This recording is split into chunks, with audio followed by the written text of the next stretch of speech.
Hello guys, welcome back to our YouTube channel. तो देखिए, मैं आपका दोस्त अभय आज आप लोगों के साथ लेकर आया हूँ वीडियो, जिसमें आज हम देखने वाले हैं जो भी दिल्ली यूनिवर्सिटी के स्टूडेंट हैं सेमेस्टर 3 के अंदर बीकॉम या बीकॉम ऑनर्स कोर्स के अंदर, चाहे वो रेगुलर के हों, सोल के हों या एनसी वेब के हों, उन सभी के पास जो मेन कैटेगरी में एक सब्जेक्ट है फाइनेंशियल मैनेजमेंट, मैं आज आप लोगों के साथ लेकर आया हूँ उस सब्जेक्ट की यूनिट नंबर 2, जिसका नाम है कैपिटल बजटिंग डिसीजन।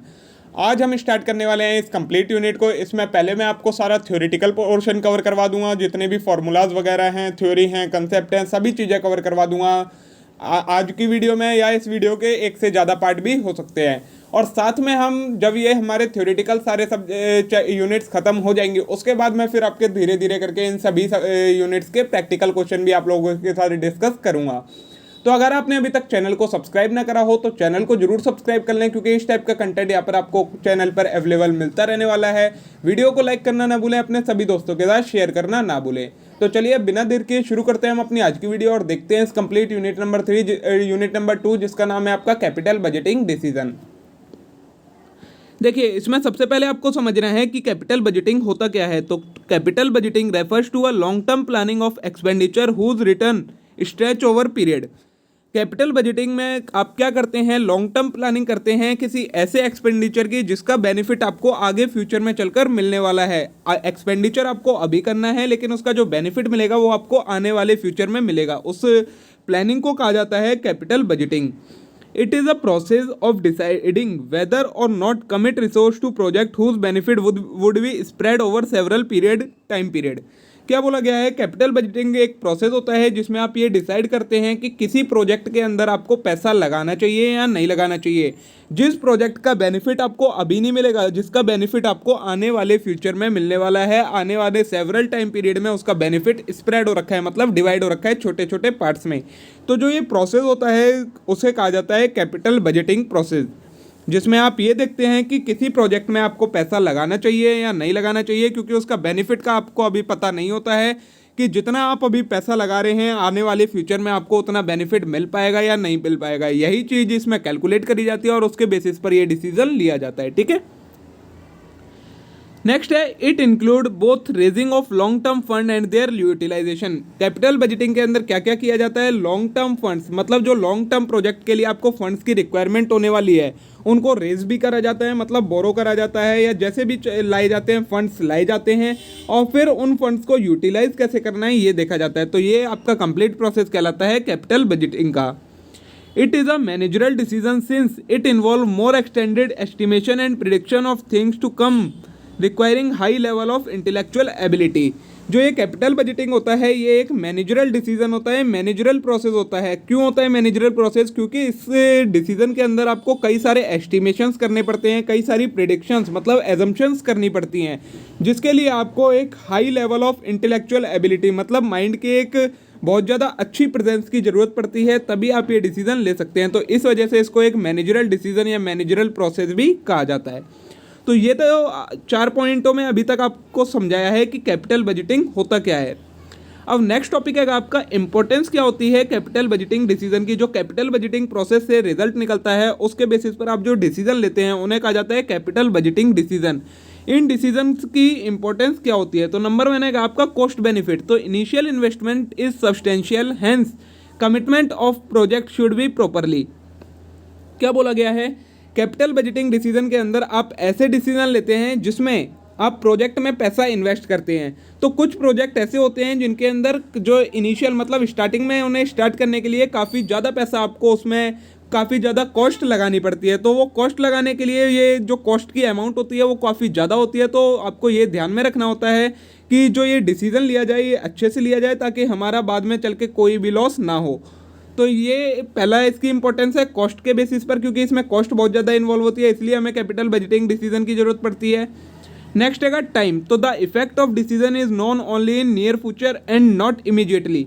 क्या बोला है, जो कैपिटल बजटिंग डिसीजन में आप डिसीजन लेते हैं उसका जो इफेक्ट होता है, मतलब उसका जो भी रिजल्ट आएगा, पॉजिटिव रिजल्ट आए, नेगेटिव रिजल्ट आए, न्यूट्रल रिजल्ट आए, कोई भी रिजल्ट आएगा उसका अभी आपको उसके बारे में कुछ नहीं पता होता है। आने वाले नियर फ्यूचर में आपको उसका पता लगता है कि क्या रिजल्ट आएगा। तो टाइम भी इसमें एक इम्पोर्टेंट फैक्टर होता है जो कि कैपिटल बजटिंग डिसीजन में आपको जो डिसीजन है उसको इन्फ्लुएंस करता है। नेक्स्ट है इरिवर्सिबिलिटी। तो decision are irreversible and commitment should made on proper evaluation. क्या बोला गया है, जो कैपिटल बजटिंग डिसीजन के अंदर आप डिसीजन ले लेते हैं अगर एक बार, मतलब अगर आपने किसी प्रोजेक्ट में पैसा लगाने के लिए सोच लिया और प्रोजेक्ट में पैसा लगा दिया, तो जो ये डिसीजन हो गया अब ये इरिवर्सिबल डिसीजन हो गया, मतलब अब आप उस प्रोजेक्ट में से पैसे को वापस नहीं निकाल सकते, तो ये हो जाता है इरिवर्सिबिलिटी। तो ये कहा गया है कि इस इरिवर्सिबिलिटी को ध्यान में रखते हुए ही कोई भी डिसीजन लिया जाना चाहिए कि आप इस पैसे को दोबारा से एक्वायर नहीं कर सकते जब तक वो प्रोजेक्ट खत्म नहीं हो जाता। नेक्स्ट रहेगा कॉम्प्लेक्सिटी। तो decision are based on forecasting of future event and inflows, quantification of future involve application of statical and probabilistic. क्या बोला गया है, ये कॉम्प्लेक्स होते हैं डिसीजन। कॉम्प्लेक्स क्यों होते हैं, क्योंकि कैपिटल बजटिंग डिसीजन में आप क्या करते हैं, फ्यूचर को फोरकास्ट करते हैं, फ्यूचर में इनफ्लो क्या क्या होने वाले हैं, मतलब कैसे कैसे पैसा आने वाला है, ये चीज़ फोरकास्ट करते हैं, एज्यूम करते हैं। तो ये डिसीजन कॉम्प्लेक्स हो जाता है इस वजह से, क्योंकि फ्यूचर की कोई भी चीज़ अगर होने वाली है तो आप उसे बिल्कुल एक्यूरेटली क्वान्टिफाई नहीं कर सकते, मतलब एक्यूरेटली मेजर नहीं कर सकते हो कि फ्यूचर में आपको कितना एक्चुअल बेनिफिट मिलने वाला है। वो बेनिफिट आप एक एजम्पशन पर एस्टिमेट करते हो, वो कम ज़्यादा भी हो सकता है। तो ये 4 फैक्टर बताए हैं आपको कैपिटल बजटिंग डिसीजन में जो इंपॉर्टेंस रखते हैं, मतलब इनको ध्यान में रखकर ही कोई भी कैपिटल बजटिंग का डिसीजन लिया जाता है। अब आएगा आपका नेक्स्ट टॉपिक, कैपिटल बजटिंग का प्रोसेस क्या होता है, मतलब एक कैपिटल बजट बनाने के लिए आपको क्या क्या प्रोसेस फॉलो करना पड़ता है। तो नंबर 1 आता है आपका प्लानिंग। तो it begin with identification of potential investment opportunity. सबसे पहले कैपिटल बजटिंग प्रोसेस में आपको क्या करना पड़ता है, प्लानिंग करनी पड़ती है। प्लानिंग में आप क्या करते हैं, आइडेंटिफाई करते हैं कि आपके पास क्या क्या इन्वेस्टमेंट करने की अपॉर्चुनिटी है, मतलब कौन कौन से प्रोजेक्ट अवेलेबल हैं जिनमें आप इन्वेस्ट कर सकते हैं। Next is the opportunity, then enter the planning phase when the potential effect on firm fortune is assessed and the ability of management of firm to exploit the opportunity is determined। जब आप एक बार ये जान लेते हैं कि क्या क्या इन्वेस्टमेंट अपॉर्चुनिटी है, मतलब कहाँ कहाँ आप पैसा इन्वेस्ट कर सकते हैं, उसके बाद प्लानिंग का प्रोसेस बिगिन होता है, जिसमें आप ये देखते हैं कि फर्म की क्या कैपेबिलिटी है, मतलब फर्म किस पोजीशन पर है, क्या वो इतना पैसा इन्वेस्ट कर सकती है, और जो मैनेजमेंट है उसकी क्या एबिलिटी है, क्या मैनेजमेंट उस अपॉर्चुनिटी को, जो अपॉर्चुनिटी है उसे अच्छे से यूटिलाइज कर पाएगा, मतलब अच्छे से उसमें परफॉर्म कर पाएगा जिससे उसका बेनिफिट फर्म को मिल सके। तो ये कहलाता है आपका प्लानिंग प्रोसेस। ये फर्स्ट प्रोसेस होता है कैपिटल बजटिंग डिसीजन का। अब देखिए सेकंड स्टेप आता है आपका इवैल्यूएशन। तो ये इवैल्यूएशन क्या होता है, this involve the determination of proposal and it's investment inflows and outflows. Evaluation के अंदर जो सेकंड प्रोसेस है, इसमें आप क्या करते हैं, इसमें आप क्या करते हैं कि प्रपोजल में इन्वेस्टमेंट कितनी करने की जरूरत है, मतलब कितनी इन्वेस्टमेंट करनी पड़ेगी, स्टार्टिंग में आपको कितना पैसा लगाना पड़ेगा, और फिर उसके बाद उस प्रोजेक्ट से क्या क्या आपको इनफ्लो होने वाले हैं, और उस प्रोजेक्ट में during the life time of project और क्या क्या आउटफ्लोज होने वाले हैं। ये सारी चीज़ें जो आप देखते हैं तो उसे कहा जाता है इवैल्यूएशन का process. Various techniques are use to appraise the proposal. Proposal को अप्रेज मतलब इवैल्यूएट करने के लिए कई सारी टेक्निक्स आगे बताई गई हैं जो आप फॉलो करते हैं कि आप अच्छे से अच्छा इवैल्यूएशन कर सकें, एक्यूरेट से एक्यूरेट इवैल्यूएशन हो सके। बिल्कुल एक्यूरेट तो इवैल्यूएशन कभी नहीं हो सकता, क्योंकि ये एस्टिमेशन पर बेस्ड होता है, अजम्पशंस पर बेस्ड होता है, लेकिन एक अप्रॉक्स ज़्यादातर प्रोबेबिलिटी हो, यही एस्टिमेशन हो, ऐसा इवैल्यूएशन आप करते हैं। फिर आता है आपका थर्ड प्रोसेस में स्टेप सिलेक्शन। तो considering the risk and return associated with individual project as well as cost of capital to organisation, the organisation will choose among the project which maximise shareholders wealth. Selection में company क्या करती है, सभी project का risk और return, मतलब उसमें कितना रिस्क इन्वॉल्व है और कितना उससे रिटर्न मिलने वाला है, सभी इंडिविजुअल प्रोजेक्ट का रिस्क और रिटर्न चेक करा जाता है उसके बेसिस पर, और कंपनी को क्या कॉस्ट पड़ने वाली है इसको प्रोजेक्ट को एक तरीके से इन्वेस्ट करने की इस प्रोजेक्ट में। ये दोनों चीज़ें देखकर कोई भी कंपनी किसी प्रोजेक्ट को सिलेक्ट करती है, और वो प्रोजेक्ट ऐसा होता है जो उस कंपनी के शेयर होल्डर्स की वेल्थ को मैक्सिमाइज कर देता है। नेक्स्ट आता है आपका फोर्थ पॉइंट, इम्प्लीमेंटेशन। तो when final selection is made the firm must acquire the necessary fund, purchase assets and begin implementation of project. क्या है, तो जब इम्प्लीमेंटेशन का मतलब क्या होता है, ये फाइनल सिलेक्शन होता है जिसमें फर्म क्या करती है, फंड्स को एक्वायर करती है, मतलब जहाँ से उसे पैसे की ज़रूरत होती है वहाँ से रेज कर लेती है पैसे को। उसके बाद जो प्रोजेक्ट में एसेट्स की ज़रूरत पड़ने वाली है उन एसेट्स को परचेस करती है, और फिर उस प्रोजेक्ट को बिगिन कर देती है, इम्प्लीमेंट कर देती है। ये होता है आपका फोर्थ स्टेप। फोर्थ स्टेप होने के बाद फिफ्थ स्टेप आता है आपका कंट्रोल का। तो the progress of project is monitored with aid और फीडबैक रिपोर्ट। कोई भी प्रोजेक्ट होता है उसका जो परफॉर्मेंस होती है वो कैसे मॉनिटर करी जाती है, सपोर्ट से और फीडबैक, मतलब उस प्रोजेक्ट में जो जो लोग काम कर रहे हैं उनसे फीडबैक ली जाती है, उसकी रिपोर्ट तैयार करी जाती है, तो इसे कहा जाता है आपका control. This report will include capital expenditure, progress report, performance report. In report में कौन कौन सी रिपोर्ट आ जाती है? कैपिटल एक्सपेंडिचर रिपोर्ट, मतलब कितना कैपिटल एक्सपेंडिचर हुआ है, क्या परफॉर्मेंस रही है एम्प्लॉयज़ की और फर्म की, ये सारी चीज़ें इनमें रिकॉर्ड करी जाती है, तो इन्हें कहा जाता है कंट्रोल प्रोसेस। नेक्स्ट आता है आपका review. When a project terminate the organisation should review the entire project to explain its success और फेलियर। जब भी प्रोजेक्ट खत्म होता है या टर्मिनेट करा जाता है, मतलब बंद करा जाता है, तो जो फर्म हैगी उसको उस प्रोजेक्ट को रिव्यू करना पड़ता है, उसकी कंप्लीट परफॉर्मेंस को, जिससे पता चल सके कि ये प्रोजेक्ट सक्सेस हुआ है, फेल हुआ है या क्या हुआ है इस प्रोजेक्ट के साथ। तो ये रिव्यू का स्टेप सबसे इम्पोर्टेंट स्टेप होता है। सभी जो ये आपके कैपिटल बजटिंग का प्रोसेस होता है, इसका सबसे इंपॉर्टेंट स्टेप रिव्यू होता है। दिस फेज में we have implication for firms planning and evaluation procedure. ये क्या कहता है? रिव्यू से ही जो कंपनी आगे चल के और प्रोजेक्ट करने वाली है, उसी रिव्यू के बाद वो सारे प्रोजेक्ट कंपनी एक तरीके से प्लान कर पाएगी, जब कंपनी को अपने लास्ट प्रोजेक्ट की परफॉर्मेंस के बारे में पता होगा। ठीक है, ये हो गया आपका रिव्यू का स्टेप। ये हो गए आपके 6 स्टेप थे जो आपका ये कैपिटल बजटिंग का प्रोसेस था, इसके आपके 6 स्टेप थे। नंबर 1 था आपका planning, number 2 evaluation, number 3 selection था, number 4 implementation, number 5 control and number 6 review. 6 के 6 स्टेप मैंने आपको करवा दिए। अब नेक्स्ट टॉपिक है आपका कैश फ्लो एस्टिमेशन। ये इसका मतलब क्या होता है? सबसे पहले ये समझिए, जो अपने प्रोजेक्ट में पैसा इन्वेस्ट करा है, अब उस पैसे को इन्वेस्ट करने में कितना आउटफ्लो हुआ है, मतलब आपने कितना पैसा तो इन्वेस्ट करा है और कितने कितने आपको इनफ्लोज आए हैं, मतलब रिटर्न आया है पैसा। ये सारी चीज़ें किस में एस्टिमेट करी जाती हैं? कैश फ्लो एस्टिमेशन में एस्टिमेट करी जाती है। तो before analyse how we calculate cash flow in capital budgeting, following item need consideration. तो ये स्टार्ट करने से पहले कि कितना कैश फ्लो हुआ है प्रोजेक्ट में, उससे पहले हमें कुछ चीज़ें समझने की जरूरत होती है। नंबर 1 आती है आपकी डेप्रीशिएशन। तो depreciation is a non cash item and itself does not affect cash flow. जो डेप्रीशिएशन होता है वो एक नॉन कैश आइटम होता है, मतलब इसमें कैश का ना तो इनफ्लो होता है ना आउटफ्लो होता है, और ना ही इससे कैश फ्लो के ऊपर कोई इफेक्ट पड़ता है। तो we must consider the tax shield on benefit from depreciation in our analysis. तो हमें क्या करना पड़ता है? जो हमें टैक्स शील्ड मिलती है, मतलब डेप्रीशिएशन के ऊपर कोई भी टैक्स नहीं होता है, ये डिडक्शन होता है टैक्स में से। तो जो ये टैक्स शील्ड का बेनिफिट होता है, ये हमें लेना होता है अपने प्रोजेक्ट के अंदर, इसे एनालाइज करते वक्त, और इट कंसीडर्ड एज इनफ्लो, और इसे एक इनफ्लो कंसीडर किया जाता है। नेक्स्ट है अपॉर्चुनिटी कॉस्ट। तो अपॉर्चुनिटी कॉस्ट क्या होती है? It is foregoing benefit due to choosing an alternative course of action.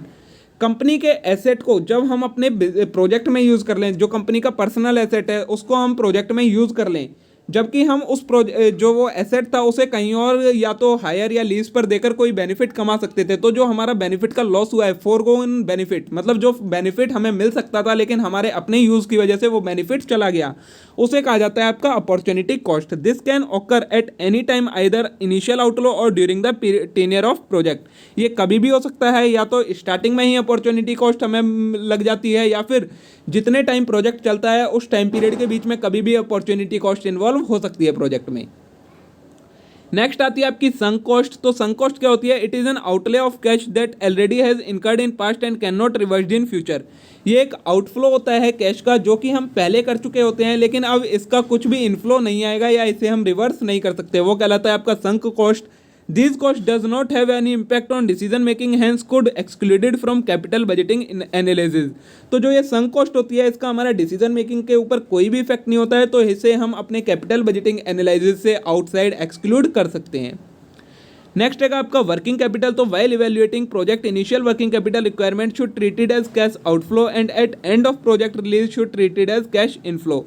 क्या बोला गया है? कभी भी प्रोजेक्ट को इवेल्युएट करते समय जो स्टार्टिंग में वर्किंग कैपिटल की रिक्वायरमेंट होती है उसे हम कैश का आउटफ्लो ट्रीट करेंगे, और अगर लास्ट में कोई भी वर्किंग कैपिटल बच जाती है तो फिर उसे हम कैश का इनफ्लो ट्रीट करेंगे। फर्दर देयर में है possibility of additional working capital during life of project, this is treated as cash outflow. इसके अलावा अगर प्रोजेक्ट की लाइफ टाइम के बीच में कभी भी वर्किंग कैपिटल की एडिशनल वर्किंग कैपिटल की जरूरत पड़ती है तो उसे हम आउटफ्लो ट्रीट करेंगे। नेक्स्ट है हमारा एलोकेटेड ओवरहेड। तो since expenditure already incurred allocated to new proposal, they should not considered as cash flow. तो जो एक्सपेंडिचर पहले से इनकर हो जाता है प्रपोजल आने से पहले ही मतलब एक्सपेंडिचर हो चुका होता है, बाद में हम उसे प्रोजेक्ट को एलोकेट करते हैं, मतलब डिस्ट्रीब्यूट कर देते हैं प्रोजेक्ट में, तो इसे हम कोई भी आउटफ्लो या इनफ्लो कंसीडर नहीं कर सकते हैं। इसे हम कुछ भी फ्लो, किसी भी फ्लो में, चाहे इनफ्लो या आउटफ्लो, कुछ भी कंसीडर नहीं करते हैं। नेक्स्ट है एडिशनल कैपिटल इन्वेस्टमेंट, तो it shall treated as cash outflow. Additional capital investment क्या होती है, मतलब प्रोजेक्ट के लाइफ टाइम में अगर हमें और इन्वेस्टमेंट करने की जरूरत पड़ती है उसमें तो उसे ट्रीट करेंगे हम कैश का आउटफ्लो। ठीक है, ये 6 पॉइंट थे आपके जो आपको ध्यान में रखने हैं कोई भी कैश फ्लो एस्टिमेट एनालिसिस करते समय। अब देखिए कैलकुलेशन का बता रखा है कि स्टार्टिंग में कितना कैश फ्लो होने वाला है, मतलब कैश कितना लगने वाला है प्रोजेक्ट में, ये आप कैसे कैलकुलेट करेंगे। तो सबसे पहले आप लेंगे इसमें कॉस्ट ऑफ न्यू एसेट, जो आपने न्यू एसेट खरीदा है उसकी कॉस्ट क्या है, उसमें आप ऐड करेंगे उसके इंस्टॉलेशन और सेटअप कॉस्ट जो भी है कि वो ऐड करनी है। ऐड करेंगे इंक्रीज और decrease in working capital level, जो आपका वर्किंग कैपिटल था, अगर आपने और ज़्यादा एडिशनल वर्किंग कैपिटल इंट्रोड्यूस करी है तो उसे ऐड करेंगे, अगर वर्किंग कैपिटल कम करी है तो उसे लेस करेंगे। उसके बाद लेस क्या करेंगे इसमें आप, तो net proceeds after capital gain tax from sale of old assets, जो आपके ओल्ड एसेट है उन्हें बेचने पर आपको जो नेट प्रोसीड आई है कैपिटल गेन टैक्स के बाद, वो आप इसमें से लेस कर देंगे। Less subsidy received from government if any, अगर गवर्नमेंट से कोई सब्सिडी मिली है तो उसे आप लेस कर देंगे, तो आपके पास आ जाता है इनिशियल कैश आउटफ्लो, मतलब स्टार्टिंग में आपका कितना आउटफ्लो हुआ था। फिर आता है आपका इंटरिम कैश फ्लो, जिसे आप कहते हैं कैश फ्लो आफ्टर टैक्स, एक कैश फ्लो आफ्टर टैक्स कह सकते हैं। ये इंटरिम कैश फ्लो क्या होता है, during the life time of project क्या क्या कैश फ्लोज होने वाले हैं। तो नंबर 1 आता है पहले ऑपरेटिंग रेवेन्यू, जो आपकी सेल्स हुई होगी वो सेल्स आएगी आपके पास, जितना भी आपका सेल प्रोसीड्स होगी। उसके बाद उसमें से आप करेंगे less operating expense, variable cost, cash, fixed cost. ये क्या क्या चीज़ें आती हैं इसमें, ऑपरेटिंग एक्सपेंस मतलब आपको जो अपने बिजनेस को चलाने के लिए, ऑपरेट करने के लिए जो जो वेरिएबल कॉस्ट लगी है और फिक्स्ड कॉस्ट लगी है जो कैश में, वो आप इसमें से लेस करेंगे। इसमें डेप्रीशिएशन को आप इंक्लूड नहीं करेंगे। फिर आ जाएगा आपके पास कैश इनफ्लो बिफोर टैक्स, उसमें से आप डेप्रीशिएशन लेस करेंगे तो प्रॉफिट बिफोर टैक्स आ जाएगा आपके पास। प्रॉफिट बिफोर टैक्स आने के बाद उसमें से आप इनकम टैक्स लेस कर देंगे तो प्रॉफिट आफ्टर टैक्स आएगा, उसमें डेप्रीशिएशन को दोबारा ऐड करेंगे तो कैश फ्लो आफ्टर टैक्स आपके पास आ जाएगा। ठीक है, ये 2 फॉर्मेट हैं, ये आपको ध्यान रखने हैं, ये आपको क्वेश्चंस करते समय बहुत ज़्यादा यूजफुल रहने वाले हैं फॉर्मेट। ठीक है, तो देखिए दोस्तों आज के वीडियो में मैंने आपको जो कैपिटल बजटिंग है उसका सारा इंपॉर्टेंट जो बेसिक्स होता है वो बता दिया, कैपिटल बजटिंग की क्या इंपॉर्टेंस होती है ये बता दिया, और कैश फ्लो एस्टिमेशन क्या होता है, इतने टॉपिक्स आपको कवर करवा दिए हैं। आज की वीडियो हम यहीं खत्म करेंगे। नेक्स्ट वीडियो में जो पार्ट बनेगा इसका वो सेकंड पार्ट बनेगा, जिसमें मैं आपको करवाऊंगा topic techniques of capital budgeting. इसमें 6 टेक्निक्स दिए हैं टोटल, 6 की 6 टेक्निक्स को काफ़ी डिटेल में उनके फॉर्मूलेज के साथ डिस्कस करेंगे हम नेक्स्ट वीडियो में। तब तक के लिए आप इस वीडियो को लाइक करें, चैनल को सब्सक्राइब करें, वीडियो को अपने सभी दोस्तों के साथ शेयर करना ना भूलें। Thank you.